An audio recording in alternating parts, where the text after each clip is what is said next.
जब कोई इंसान बहुत ज्यादा फेमस हो जाता है, बहुत ज्यादा उसको यश मिल जाता है, चाहे किसी भी वजह से मिला हो, तो उसके फेवर में उसके चाहने वाले तो खड़े होते हैं, पर उसके अगेंस्ट बहुत सारे ऐसे लोग भी खड़े हो जाते हैं जो या तो उससे हेट करते हैं, या जो उसकी आइडियोलॉजी के खिलाफ होते हैं, या भेड़ चाल में बस अटेंशन गेन करने के लिए उसको नीचे गिराने की सोचते हैं, या अपने किसी और मकसद के लिए उसको गिराना चाहते हैं। क्या ऐसा ही हो रहा है एलविश यादव के साथ? और एलविश यादव ऐसा पहला यूट्यूबर है जिसने प्रूव करके दिखाया कि इंडिया में धर्म के नाम पे सिर्फ वोट्स नहीं, व्यूज भी मिल सकते हैं।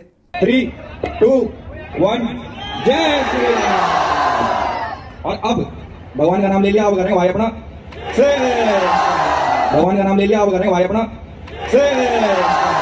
एलविश यादव का सिस्टम इंडिया के एजुकेशन सिस्टम के फेलियर का एक सिम्टम है। वो हर महीने में एक मीटअप रखता है क्योंकि ऑडियंस को बुलाकर चक्का जाम करने के अलावा उसके पास कोई और कंटेंट ही नहीं है। मैं यहाँ पीपो के प्लेटफॉर्म पे आज दूध का दूध और पानी का पानी करने वाला हूँ। ये वीडियो अंत तक देखना, और अगर इस वीडियो में आपको तथ्य मिले तो इसको शेयर जरूर करना। ये वीडियो कंप्लीटली अनबायस्ड रहेगा। मेरा काम यहाँ है कुछ ना छुपने देना, और इसलिए ही इस वीडियो में कुछ नहीं छुपेगा, बस तथ्य मिलेंगे और कुछ नहीं। बहुत सारे ऐसे लोग होते हैं जो अपनी कंपेटिटिवनेस के चक्कर में, अपनी हेट्रेड के चक्कर में, अपनी आइडियोलॉजी की भूख के चक्कर में, या भेड़चाल के चक्कर में कुछ बातें छुपा जाते हैं और उतनी ही बात करते हैं जितना उनके फॉलोअर्स को अच्छा लगे या उनकी आइडियोलॉजी जिससे सेटिस्फाई हो। न्यू इंडिया का चिराग, अनंत नेताओं का चहेता, social media star, Bigg Boss winner, देश का नया यूथ आइकॉन सिद्धार्थ यादव उर्फ एलविश भाई के खिलाफ यूपी पुलिस ने एफआईआर दर्ज कर दी।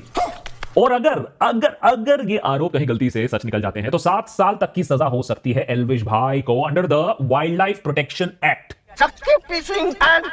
मजे की बात यह है कि इस एफआईआर से सेल्फ प्रोक्लेम्ड कट्टर हिंदू एलविश की वाइल्ड लाइफ के बारे में काफी काले चिट्ठे खुले हैं। पर यहां ऐसा नहीं होगा, बिकॉज मेरी ना कोई लेफ्टिस्ट आइडियोलॉजी है ना कोई राइटिस्ट। उन लोगों को पड़ी होती होगी। जो लेफ्टिस्ट होते हैं वो राइट विंगर्स के हाथ धो के पीछे पड़ जाते हैं, और जो राइट विंगर्स होते हैं वो लेफ्टिस्ट के। पर यहां मैं सेकुलर हूं और प्राउड सेकुलर हूं। चाहे मुझे लेफ्टिस्ट मारे, राइटिस्ट मारे, चाहे कभी किसी धर्म का इंसान मारे, कभी किसी धर्म का, पर मेरा मकसद सिंपल है, ह्यूमैनिटी और सोशल अवेयरनेस, और वही इस वीडियो में आपको मिलेगा। तो अगर आपको अच्छा ना लगे तो आप गाली देके जा सकते हैं, और अगर आपको अच्छा लगे तो प्यार देके इस वीडियो को सपोर्ट करके और शेयर करके जा सकते हैं। आप जैसा करेंगे मेरे मिशन से मैं हटूंगा नहीं, झुकूंगा नहीं, क्योंकि मैं वो काश आप देख रहे हैं पीपो, अब कुछ नहीं छुपेगा। तो बात करते हैं इस वीडियो में कि एलविश यादव पे जो कंट्रोवर्सी हो रही है। मेनका गांधी ने बढ़ चढ़ के अपने इंटरव्यू में मीडिया को बाइट दी, कैसे उन्होंने एक रचना रची एलविश यादव को फंसाने के लिए, ट्रैप करने के लिए, क्योंकि उन्होंने एक वीडियो देखा था। उस वीडियो में देखा कि कैसे एलविश यादव सांपों को यूज करता है अपने म्यूजिक वीडियोस में, और कैसे उनको पता चला कि वो रेव पार्टीज करवाता है, और कैसे वो ये सारे गलत काम करता है, जो आगे अभी देखेंगे। बट उसमें कितना सच है, कितना झूठ, क्या दूध है और क्या पानी है, दाल में कितना काला है और कितनी दाल साफ सुथरी है, वो सारा हम इस वीडियो में डिस्कस करेंगे। पर ये इंसिडेंट है, ये जो बंदा है इसके ऊपर हमारी नजर बहुत दिनों से है, क्योंकि ये जो अपने फिल्में खींचता है, फोटो खींचता है और लगाता है यूट्यूब पर, उसमें वो सांप अक्सर पहनता है। इसमें पता चला कि राहुल यादव का जो नंबर है वो एलविश यादव ने दिया था, और एलविश यादव पे एलिगेशंस लगने शुरू हो गए। और इसी के चलते चलते खबर ये आई कि एलविश यादव एक ड्रग पेडलर है, वो रेव पार्टीज करवाता है और वहां नशीले पदार्थ बेचता है। और मेनका गांधी ने अपनी बाइट में मीडिया को कहते हुए ये सिंपली डिक्लेयर कर दिया। फिर उसके बाद पता चला कि ये बेचता है इनका वेनम। तो ये ट्रैप के लिए हमने उन्हीं को ही फोन करके कहा कि हम पार्टी कर रहे हैं, आप अपने लोगों को बेचें। पहले उसने लोगों को बेचा देखने के लिए कि ये ट्रैप है या क्या है, लेकिन उसको लगा कि सब कुछ सही है, तो 5 लोगों को बेचा, स्नेक वेनम के साथ और सांपों के साथ, और ये सप्लाई करता है गुड़गांव में और नोएडा। अब क्या सच है, क्या झूठ है? क्या एलविश यादव पैसे कमाने के चक्कर में इतना गिर गया है कि वो ऐसे काम करेगा? क्या वो ऐसा कर रहा है? क्या वो अपने फेम को गलत यूज कर रहा है, या एलविश यादव को फंसाया जा रहा है एक फंडेड प्रोपेगेंडा के तहत? क्या सच है, क्या झूठ है, आप इस वीडियो में पॉइंट बाय पॉइंट समझ जाएंगे। पर पहले मैं एक बात बताना चाहूंगा आपको। 2 तरह के लोग होते हैं जो ऐसी न्यूज जब आती है ना, जैसी वारदात होती है, ऐसे इंसिडेंट होते हैं, तो सामने आते हैं अपनी टिप्पणी लेकर। मैं उनको 2 भागों में बांटूंगा। एक, कुछ अपॉर्चुनिस्ट लोग जो पुरानी कुछ चीजें लेकर सामने आ जाते हैं और उनको रख के बोलते हैं कि भाई ये तो इंसान ऐसा ही है, मौके का फायदा उठाते हैं। I will call this a opportunist fact, an old deed, जो आप आज के वर्तमान में उसको रिलेट कर रहे हैं। फैक्ट है बट अपॉर्चुनिस्ट फैक्ट है। का दावा यह है कि एलविश रेव पार्टीज ऑर्गेनाइज करता था, वहां फॉरेन मॉडल्स आया करती थी भजन कीर्तन के लिए, या नहीं ये पता नहीं हमें। 7 साल तो दूर की बात है, 7 दिन के लिए भी जेल नहीं जाएंगे एलविश भाई। जो लोग सोशल मीडिया पर नहीं रहते हैं उन्हें एलविश की दिव्य शक्ति के बारे में कुछ मालूम ही नहीं है। जय श्री राम। कोई बोलता फैंस है ना, मतलब इतने ज्यादा क्रेजी है भाई, लिटरली पागल है, दिमाग से पैदल ढक्कन बैल बुद्धि। As a matter of fact ये पूरा खुलासा होने के बाद भी एल्विश ने एक ही चीज कहा ट्वीट करके अपनी पिन ट्वीट में कि भैया देखो मैं तो हिंदुओं के लिए बोलता आया हूं, हिंदुओं के लिए बोलूंगा कि उसने ठरकी टाइप मिसजिनिस्टिक वीडियोस बनाए, वो एजी लगते थे उसके कोर ऑडियंस को, लड़कियों का इस्तेमाल हो, उनका स्वैपिंग हो, ये सब उनको बहुत अच्छा लगता था। एल्विश के गंदे वीडियोस का सच ध्रुव राठी ने इस वीडियो में ऑलरेडी बयां कर दिया है। अब जहां ये लोग चाह रहे हैं कि दो लोगों के बीच में लड़ाई करवाना, ये भूल जाते हैं कि कोई बंदा प्रोफेशनल भी हो सकता है। जैसे भी सलमान खान ने लास्ट वीकेंड के वार एपिसोड में बिग बॉस के जब एल्विश यादव आए तो उनको गले भी लगाया, उनकी तारीफ भी करी। पर कुछ लोग अपॉर्चुनिस्ट होते हैं, वो समझते हैं कि ये पर्सनल एवेंज करेंगे, लोगों को लड़वाएंगे, बढ़ाएंगे। एक समय पर ये लड़का सिद्धार्थ यादव, इसने एक YouTube वीडियो बनाया था जिसमें इसने कहा कि हमारे देश में कितने वेले लोग हैं कि वो सलमान खान की फिल्में देखते हैं जिनका कोई सर पैर नहीं होता। हमें ये अंदाजा होता है कि हमारे देश में कितने खाली बैठे हैं जिनको ऐसी मूवी देखने में मजा आता है, जिन मूवीज का ना कोई सर है पैर है। पर सल्लू भाई की मूवी है, 1000 रुपए की टिकट हो, भाई की मूवी है, देखनी है तो देखनी है। बात कहीं ना कहीं ठीक कही थी कि हमें कोई ऐसा कंटेंट नहीं देखना चाहिए जिसमें कोई इंटेलेक्चुअल चीज या प्रोफाउंड चीज नहीं होती, जिसमें कोई सर पैर नहीं होता। वो अलग बात है कि अब ये खुद जाकर बिग बॉस के घर में खड़ा है। बट दूसरी कैटेगरी के भी लोग होते हैं गाइस, दीज आर सीमन फैक्ट्स। ये लोग कुछ ऐसी टिप्पणियां करते हैं जिसमें किसी को वो गमला चोर बोल देते हैं। मुझे प्राउड नहीं एम्बैरेस हो रहा है। And the best part is कि यूट्यूब कम्युनिटी को रिप्रेजेंट करने के लिए ये दोनों से कॉपी करना भी गलत नहीं है भाई। एक कंटेंट चोरी करता है और दूसरा गमला, which is completely baseless, which is not a fact because it has not been proven। और साफ हो चुका है कि ऐसा कुछ नहीं हुआ, पर ये लोग फिर भी बोलते हैं because they do a short work. उनको लगता है जोक में किसी को भी डिफेम कर देना, किसी को भी क्रिमिनल बता देना बड़ा मजाक का विषय है, विच इज हाईली इरेस्पॉन्सिबल। और ऐसे लोगों की टिप्पणियों को मैं सीमन फैक्ट, जिसमें कोई फैक्ट ही नहीं होता, which is only to get some attention at the cost of somebody else's life. Elvish के साथियों के पास से 20 मिलीलीटर ऑफ स्नेक वेनम मिला है। अब यहां इस वारदात के बाद कई लोगों ने रिएक्ट किया, और उसमें से कौन अपॉर्चुनिस्ट फैक्ट कह रहा था और कौन सीमन फैक्ट कह रहा था, चलिए ये देखते हैं। पहले देखते हैं स्वाति मालीवाल का ट्वीट। स्वाति यहां कहती हैं, अभी खबर में दिखाया कि यूट्यूब एल्विश यादव पर एफआईआर हुई, आरोप है कि एल्विश रेव पार्टी करवाता है जिसमें नशे के लिए सांप का जहर इस्तेमाल होता है। इसके बाद स्वाति मालीवाल ने इतना कहने के बाद और एक डिग लेने के बाद जो उन्होंने हरियाणा के सीएम पे ली, बिकॉज हरियाणा के सीएम कांग्रेचुलेट कर रहे थे एल्विश यादव को जो उन्होंने बिग बॉस जीता, and two incidents are completely separate and independent of each other. पर स्वाति मालीवाल ने ये डिग ली और उसके बाद कोई सफाई नहीं दी, कोई तथ्य नहीं दिए, बस ये कह के ये ट्वीट करके गायब हो गई। This is a pure example of semen tweet, which is baseless, without any facts, without any rationale, only showing one-sided narrative, half information। बहुत सारे ऐसे मीडिया के धुरंधर भी जिन्होंने कुछ भी कहा बस एक आज की ताजा खबर के चक्कर में, एक ब्रेकिंग न्यूज के चक्कर में, चाहे किसी की लाइफ बर्बाद हो, चाहे कुछ भी हो, इनको क्या लेना देना। और बड़े बड़े नाम जैसे Arnab. Nikhil, listen to me. Nikhil, listen to me. Nikhil, listen to me. I'm still speaking. Yeah. All right? The simple question is, you are at a party, and at the party, snakes have been found. What are you doing there at that party? Everybody else is arrested. Why should you not be arrested? Explain it. कह रहे 2 तारीख को नोएडा में ये था। अरे भाई मैं इधर हूँ यार, शूट कर रहा हूँ बॉम्बे। भाई मेरे को इतना टाइम नहीं है कि मैं ये सब काम करूँ, इलीगल एक्टिविटीज में हमारा कोई इन्वॉल्वमेंट नहीं। भगवान की वजह से घर बहुत अच्छा चल रहा, तो इन छोटे कामों के लिए मैं अपना नाम नहीं खराब करूंगा, ना अपने घर वालों का नाम खराब करूंगा। और इसके बाद Zubair, Mohammed Zubair, as I said I am very secular, I don't have any bias against anyone.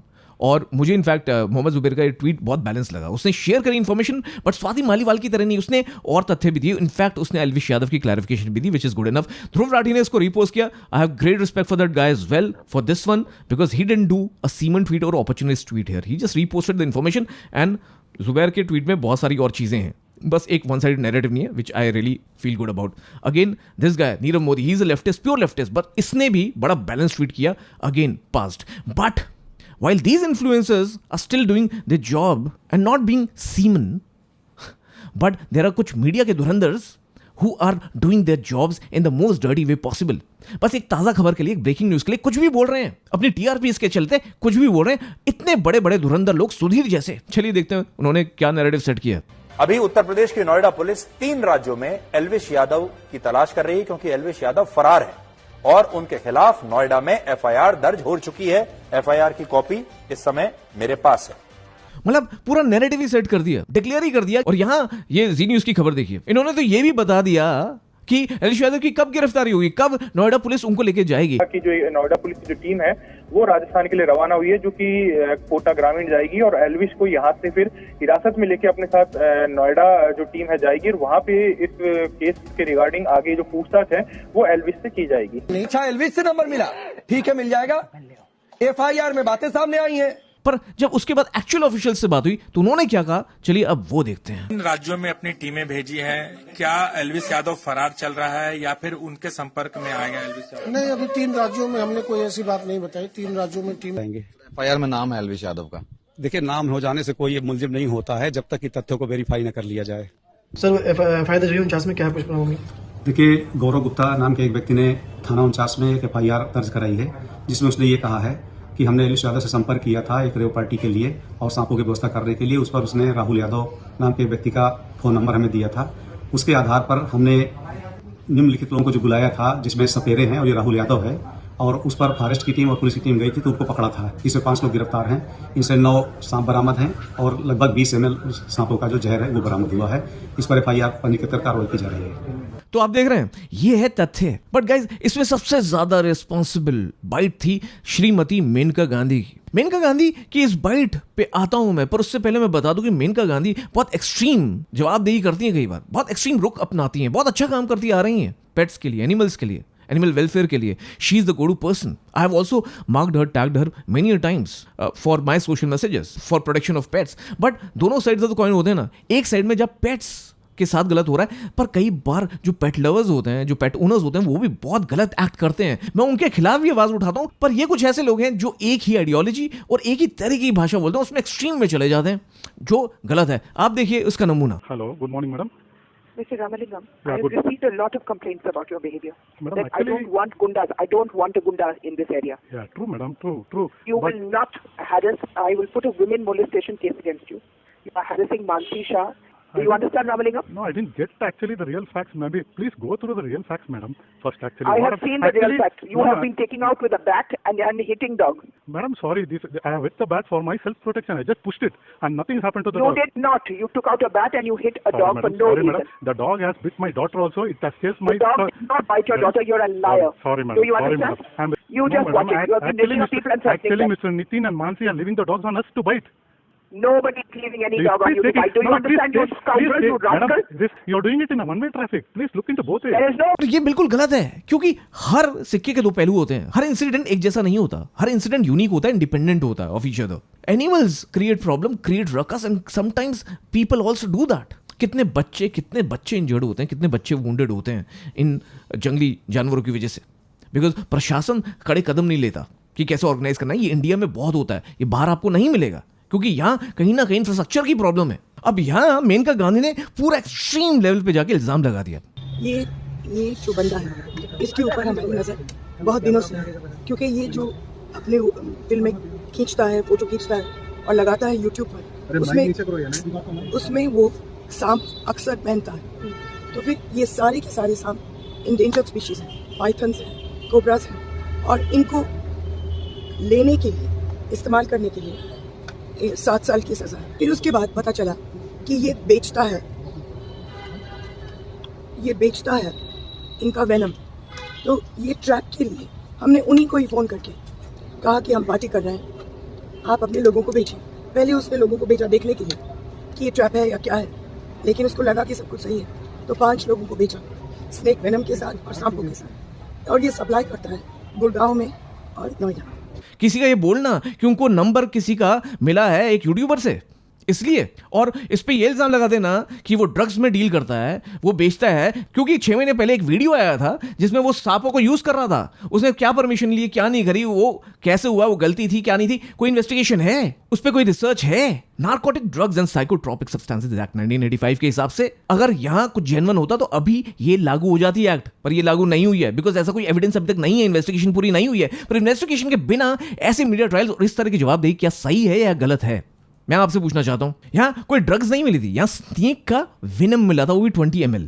वहां सपेरे थे, वहां कौन लेकर आया, वो ये क्वांटिटी किसने अप्रूव करी, वो सपेरे किसके थे, किसकी रिस्पॉन्सिबिलिटी थी, क्या कमिटमेंट थी वहां, रेव पार्टी। चलिए नंबर भी दिया अगर एल्विश यादव ने, बिकॉज FIR में लिखा है ये सब, और ये मान भी लें तो क्या इतने बड़े इल्जाम उस पे जस्टिफाई होते हैं, या हमें इन्वेस्टिगेशन के बारे में डिमांड करना चाहिए? मुझे लगता है इन्वेस्टिगेशन जरूर होनी चाहिए, बिकॉज दूध का दूध पानी का पानी होना चाहिए। अगर एलविश यादव ऐसा कर रहा है तो उसको सजा भी होनी चाहिए, जो भी इस एक्ट के हिसाब से सजा मिलनी चाहिए वो मिलनी चाहिए एलविश यादव को। पर क्या ये जो टूल किट शुरू हो जाती है, जो लोगों के बयान शुरू हो जाते हैं, क्या ये भेड़ चाल में होते हैं, या ये फंडेड प्रोपेगेंडा है, या ये चुनाव की टिकट है, या ये चुनाव की टिकट का जरिया है? क्या है? एलविश यादव ने अपने डिफेंस में कुछ ऐसा कहा। सपोर्ट जो हमारी आइडियोलॉजी है, जो हमारा सनातन धर्म है, उसका सपोर्ट करके मैंने देख लिया, मुझे क्या मिला वापस वो सब जानते हैं। पर ऐसा नहीं है कि मैं पीछे हट गया, ओ अब नहीं, मैं तो इन चीज़ों से दूर हूँ। मैं भाई अपने धर्म का पहले भी था, मैं अब भी हूँ, आगे भी रहूँगा। मैं वो उन कायरों में से नहीं हूँ कि वो 4 केस हो गए इन चीज़ों के पीछे हो। अब नहीं करते not like that. I am a different person. अब there are some people like Carry Minati also. उसने भी एक स्टोरी शेयर करी मजाक मस्ती में। वो और बात है कि इस पे इतना बड़ा ब्लेम लग जाए तो आपको मजाक मस्ती नहीं करनी चाहिए, गलत बात है, पर उसने माफी मांगी, वो समझ में आता है। That's why again huge respect for him as well. एक और इंसिडेंट सामने आया जिसको फैला के लोगों ने बोला, और जी न्यूज वालों ने बोला कि एलविश यादव को गिरफ्तार कर लिया गया, अरेस्ट कर लिया गया। मेरे से कई लोगों ने आज पूछा, बिकॉज बिग बॉस में देखता हूँ, कई लोग बिग बॉस देखते हैं और बिग बॉस में एलविश यादव आया था, अरे एलविश यादव को अरेस्ट कर लिया किसने? ऐसी न्यूज जब ऐसी अफवाहें फैलती है तो एक बंदा डिफेम होता है, पर media they don't feel responsible and they don't think that they even owe an apology, which is absurd, which is wrong. If Elvish Yadav is proven guilty, investigation will talk about it. But if not, then all of these guys should say sorry.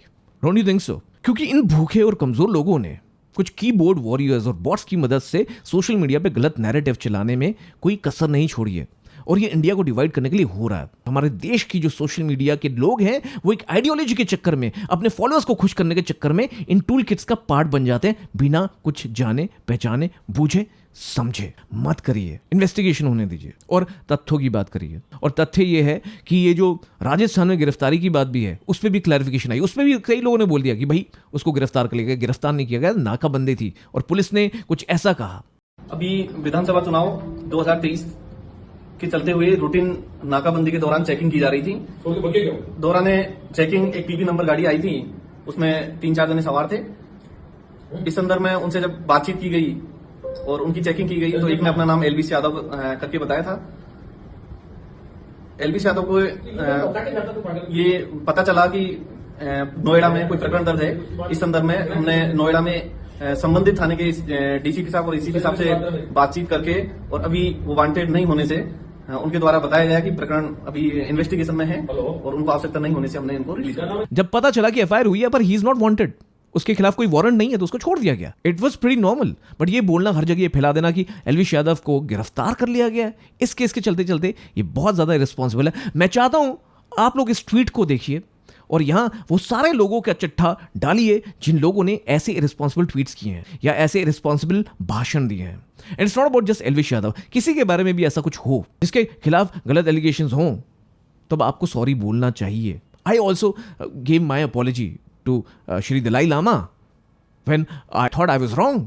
I'm just assuming. But आप attention तो बटोर लें, पर अगर आप गलत साबित हो जाएं तो आप माफी ना मांगे, ये तो सरासर गलत है। Putting semen facts and putting opportunistic facts out there is wrong. It's time when we should start being more responsible on social media. तो अंत में मैं बस इतना बोलूंगा, एलविश यादव इन्वेस्टिगेशन के बाद अगर दोषी पाए जाते हैं तो उनको पनिशमेंट मिलनी चाहिए, पर अगर दोषी नहीं पाए जाते तो इन सबको जिन्होंने गलत नैरेटिव सेट किया उनको अपोलोजाइज करना चाहिए। So we should demand investigation.